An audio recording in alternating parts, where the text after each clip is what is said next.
రాష్ట్రము దేశంలోనే అభివృద్ధి చెందిన మొదటి రాష్ట్రంగా, ప్రపంచానికే ఆదర్శంగా నిలబడే రాష్ట్రంగా తీర్చిదిద్దడానికి అవకాశం ఉంది.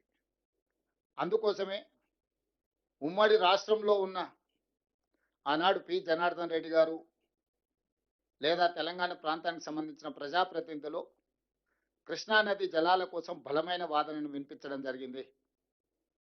2004 నుంచి 2014 వరకు 10 సంవత్సరాలు ఉమ్మడి ఆంధ్రప్రదేశ్ పరిపాలనలో డాక్టర్ వైఎస్ రాజశేఖర రెడ్డి గారు జలయజ్ఞ ప్రాజెక్టులను ప్రారంభించి ఇరు ప్రాంతాల కృష్ణానది మీద ప్రాజెక్టుల నిర్మాణం చేపడుతున్న సందర్భంలో కూడా ఆనాడు పి. జనార్దన్ రెడ్డి గారు పోతిరెడ్డి పాడు ద్వారా మనకు జరిగే నష్టాన్ని బలంగా వాదన వినిపించడం జరిగింది.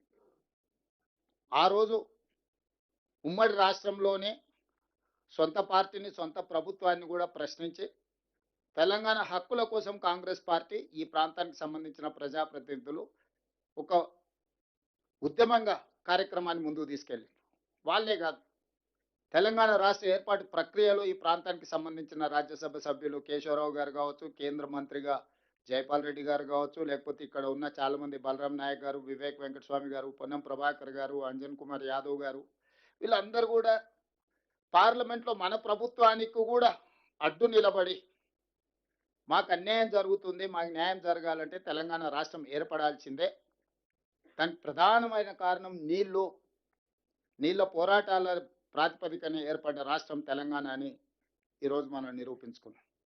అయితే ఈరోజు జరుగుతున్న చర్చ జరిగిన తప్పిదాలను సవరించుకుంటూ ఈనాటి ప్రభుత్వం వ్యూహాత్మకంగా ఎత్తుగడతో ముందుకెళ్తున్నాం, వ్యూహాత్మకంగా వ్యవహరిస్తున్నాం. ఆర్భాటం కోసం, ప్రచారం కోసం, ప్రగల్భాల కోసం పత్రికా సమావేశాలు పెట్టి పక్క రాష్ట్రాన్ని విమర్శిస్తున్నామనే నేపథ్యంలో రాజకీయ లబ్ధి పొందాలన్న ఆలోచనతో కాకుండా ఒక స్ట్రాటజీ ప్రకారం ముందుకు వెళ్తూ మనకు కావలసిన హక్కులను సాధించుకోవడమే కాకుండా మనకు జరుగుతున్న అన్యాయాన్ని సరిదిద్దడానికి ఈరోజు ప్రయత్నం చేస్తున్నాం. దీనికి సంబంధించి చంద్రశేఖరరావు గారు, హరీష్ రావు గారు వివిధ సందర్భాలలో టీఆర్ఎస్ నాయకులు మాట్లాడుతున్న మాటలకు సంబంధించి కొంత వివరణ నేను ఇవ్వాలని, ఎందుకంటే టీవీ ఛానల్స్లో కానీ ప్రజా వేదికల మీద ప్రభుత్వం తరఫున వాదన వినిపిస్తున్న వాళ్లకు కొంత సమాచారాన్ని అందించాలి ప్రభుత్వం తరఫున అనేది మా ఆలోచన. ఈరోజు తెలంగాణ రాష్ట్రం ఏర్పడిన తర్వాత చంద్రశేఖరరావు గారు ముఖ్యమంత్రి బాధ్యత చేపట్టిన తర్వాత, ఆంధ్రప్రదేశ్కు చంద్రబాబు నాయుడు గారు ముఖ్యమంత్రిగా బాధ్యత చేపట్టిన తర్వాత నీటి పంపకాలు జరిగినాయి. అందులో ఆ రోజు విద్యాసాగర్ రావు గారు, మురళీధర్ రావు గారు సాగునీటి రంగ నిపుణులు పాల్గొన్నారని చెప్పుకున్న సమావేశంలో నికర జలాలు కృష్ణానదిలో ఇంతకుముందే లెక్కలు చూపించారు.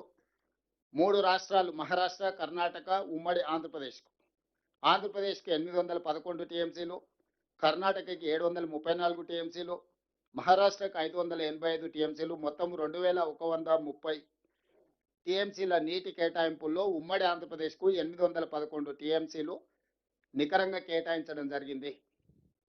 ఉమ్మడి రాష్ట్రం ఉన్నప్పుడు, రాష్ట్ర విభజన చర్చ జరుగుతున్నప్పుడు ఉమ్మడి ఆంధ్రప్రదేశ్లో కృష్ణా బేసిన్ మీద నిర్మించిన ప్రాజెక్టులకు ఏ ప్రాజెక్టు ఎన్ని నీళ్లను వాడుకుంటుందో కిరణ్ కుమార్ రెడ్డి గారు ఉన్నప్పుడు ఒక లెక్క తీసిండ్రు.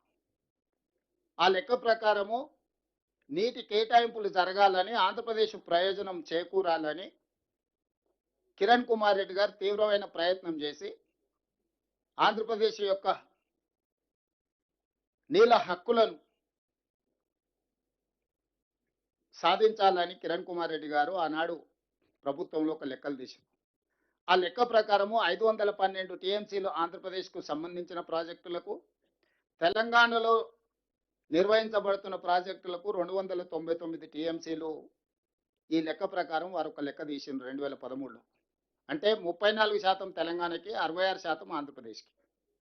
తెలంగాణ రాష్ట్రం ఏర్పడిన తర్వాత కేంద్ర ప్రభుత్వం ఏర్పాటు చేసిన లేదా జరిగిన చర్చలలో పాల్గొన్న చంద్రశేఖరరావు గారు, హరీష్ రావు గారు